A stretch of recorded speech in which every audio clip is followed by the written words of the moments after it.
warahmatullahi wabarakatuh. Hai anak-anakku sayang, bagaimana kabar kalian hari ini? Semoga selalu dan tetap oleh lindungan Allah Subhanahu wa taala. Kembali lagi pada pembelajaran IPA kali ini, Ibu akan membahas mengenai materi gaya dan gerak. Semoga video pembelajaran online kali ini dapat kalian simak dan kalian mengerti baik-baik ya nak, dan bermanfaat bagi kalian semua. Pesan ibu, selalu jaga kesehatan, tetap jaga pola makan, dan rutin dalam berolahraga. Terima kasih atas perhatiannya. Assalamualaikum warahmatullahi wabarakatuh. Hai anak-anak, kembali lagi pada pembelajaran IPA tentang materi gaya dan gerak. Tujuan pembelajaran materi gaya dan gerak, yang pertama, kalian harus mampu menganalisis gerak pada benda. Yang kedua, menganalisis hukum Newton tentang gerak. Yang ketiga, menganalisis hasil penerapan hukum Newton pada gerak makhluk hidup dan benda. Dan yang terakhir, kalian mampu menyajikan hasil penyelidikan pengaruh gaya terhadap gerak benda. Perhatikan baik-baik peta konsep gaya dan gerak. Gaya terdiri dari tarikan atau dorongan yang mampu merubah gaya gesek, gaya gravitasi, gaya berat, gaya normal menjadi arah, kecepatan, dan bentuk. Sedangkan gerak, kalian dapat analisis pada rumus hukum Newton 1, 2, dan 3. Gerak terbagi dalam dua bagian. Yang pertama adalah dalam bentuk keadaan, yang nyata maupun semu. Sedangkan dalam bentuk lintasan, bisa dalam bentuk lurus, melingkar, maupun parabola. Nah, gerak lurus di sini terbagi ke dalam dua bagian. Yang pertama adalah gerak lurus beraturan yang dipengaruhi oleh kecepatan tetap, dan yang kedua, gerak lurus berubah beraturan yang dipengaruhi oleh percepatan tetap. Gerak adalah benda yang bergerak terhadap titik acuan benda lain jika jarak atau posisi keduanya berubah. Gerak bersifat relatif. Bergerak atau tidaknya benda ditentukan oleh keadaan si pengamat terhadap benda itu. Sebagai contoh, pengamat di tepi jalan pasti melihat bahwa kamu sedang bergerak bersama mobil. Namun, kamu yang sedang berada di dalam mobil akan melihat bahwa pengamat bergerak dengan arah yang berlawanan dengan arah gerakmu. Jadi, sifat relatif gerak itu bergantung pada titik acuan yang digunakan. Jenis-jenis gerak. Yang pertama, gerak menurut keadaan benda, yaitu gerak nyata dan gerak semu, di mana gerak nyata merupakan perubahan posisi benda terhadap titik acuan, sedangkan gerak semu adalah dianggap sebenarnya dalam keadaan diam, namun yang teramati oleh pengamat seolah-olah bergerak.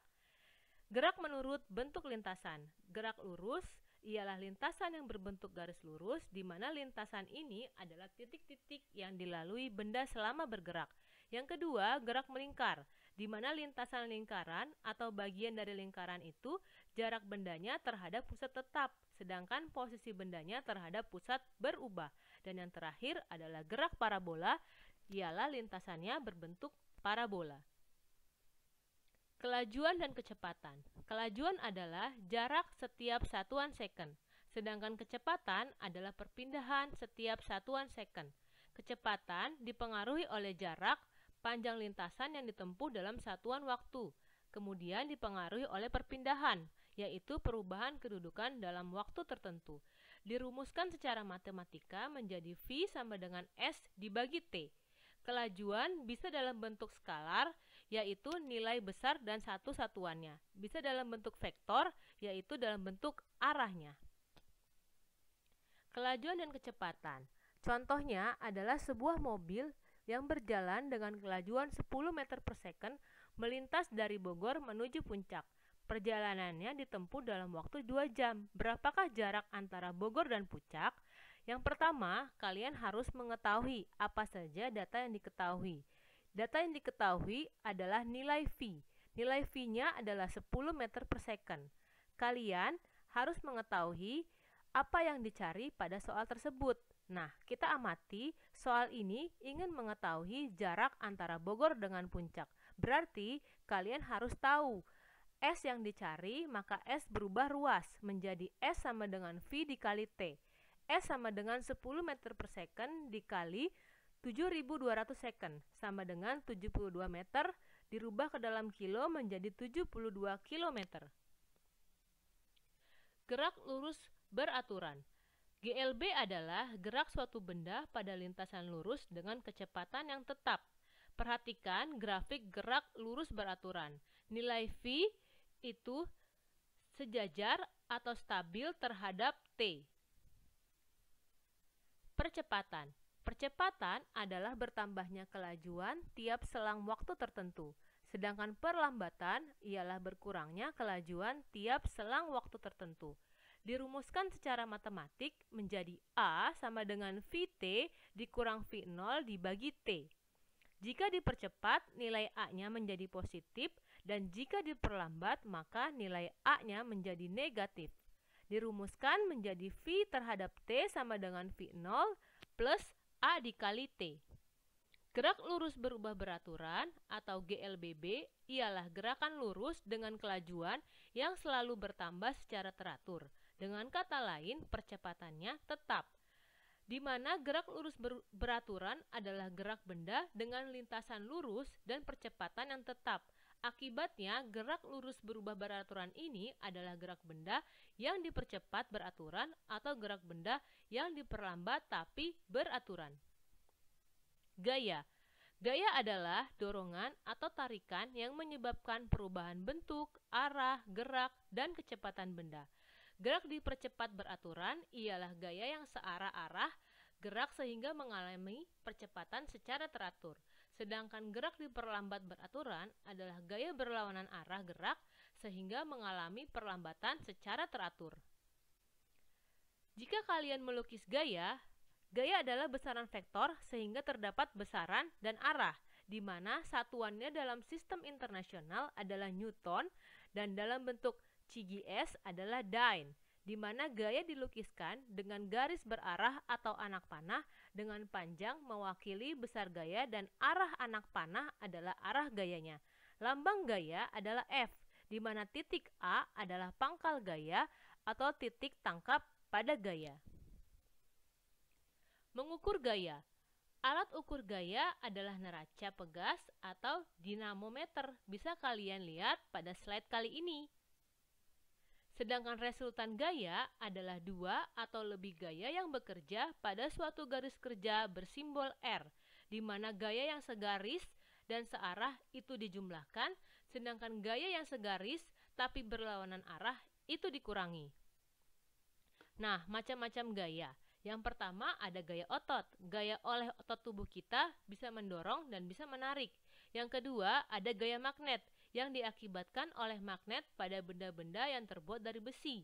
Dan gaya yang ketiga ada gaya gravitasi bumi, di mana gaya tarik bumi terhadap benda itu pada permukaan buminya. Dan yang keempat gaya mesin, yaitu gaya dari hasil kerja mesin. Ada juga gaya listrik, gaya yang dihasilkan oleh muatan listrik tersebut. Dan yang terakhir adalah gaya pegas, gaya dari kerja benda yang elastis. Gaya gesek. Gaya gesek adalah gaya yang timbul akibat pergeseran dua permukaan benda atau lebih. Gaya ini dipengaruhi oleh berat dan kasar atau halusnya permukaan benda. Nah, gaya gesek dapat menimbulkan keuntungan dan kerugian. Gaya gesek statis ialah gaya gesek saat benda belum bergerak, sedangkan gaya gesek kinetis adalah gaya gesek saat benda sudah bergerak. Dan kelajuan kritisnya ialah pada batas kelajuan gerak benda di udara. Gaya gesek kinetis biasanya lebih besar dari gaya statik maksimum. Gaya dan percepatan.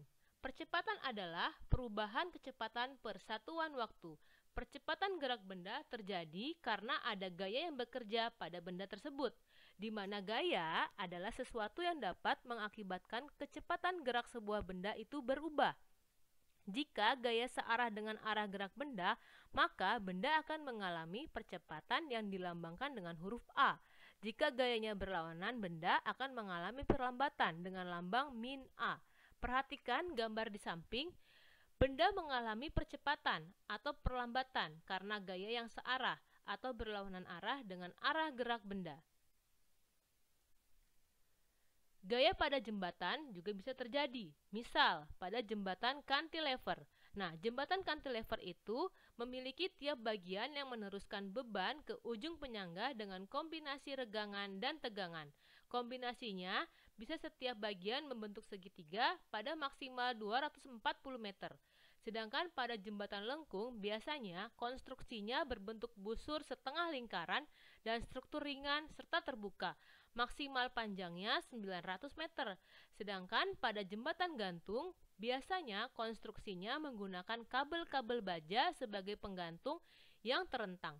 Nah, gaya yang tekan yang diteruskan pada jembatan gantung itu pada menara penyangga ke tanah. Sedangkan maksimal panjangnya sekitar 1780 meter. Massa dan berat benda. Berat adalah gaya gravitasi pada benda. Berat bergantung pada massa dan percepatan gravitasi, di mana semakin mendekati kutub, maka semakin besar percepatan gravitasinya. Nilai G di bumi itu kisaran 9,8 Newton per kilogram. Nilai G di bulan adalah 1,6 Newton per kilogram. Hal ini dirumuskan secara matematik menjadi W sama dengan massa dikali gravitasi.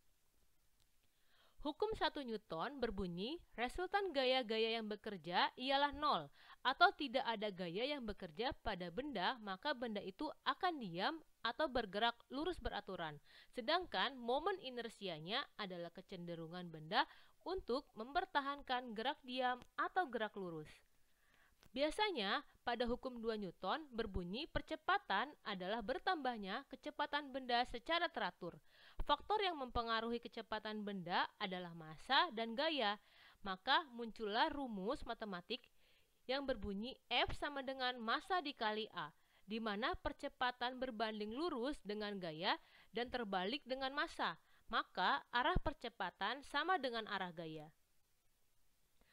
Bunyi hukum 3 Newton ialah ketika benda pertama memberikan gaya pada benda kedua, maka kedua memberikan gaya yang sama besar pada benda pertama dengan arah yang berlawanan. Dan hukum aksi reaksi ini, gaya aksi akan mendapatkan gaya reaksi yang sama besar, tapi bekerja pada dua benda yang berbeda.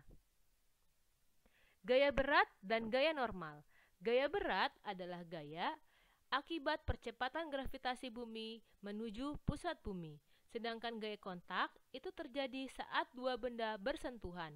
Gaya kontak itu terjadi tegak lurus dengan permukaan kontak yang sering juga disebut sebagai gaya normal. Perhatikan gambar di bawah, maka arah panah ke atas itu dinamakan gaya normal yang dilambangkan dengan huruf N.